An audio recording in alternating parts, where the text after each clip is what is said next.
будет изображено мальчик и девочка. То есть мальчик – это Белоруссия, Минск, девочка – это, соответственно, Москва.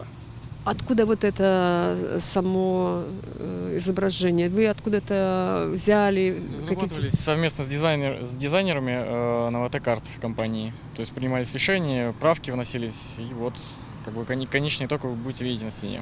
То есть саму идею вам тоже предложили в этой компании, с которой вы работаете? Наверное. Очень популярно, особенно в Москве, развивается это направление.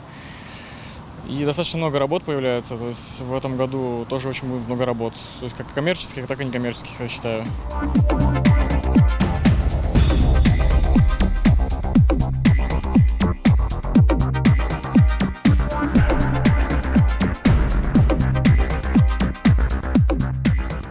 Гэта просто працяг тэндэнцыі, которые зараз назіраюцца в России, калі адраджаецца соцрэалізм, але з выкарыстаннем графіці-тэхнікі, то бок спрэя.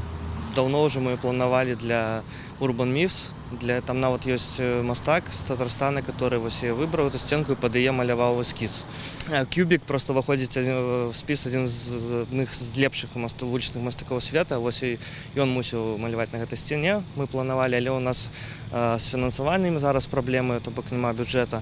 Но я гляджу, што ў Менгрывыканкама зато ёсць сілы і магчымасці зрабіць гэты лубок.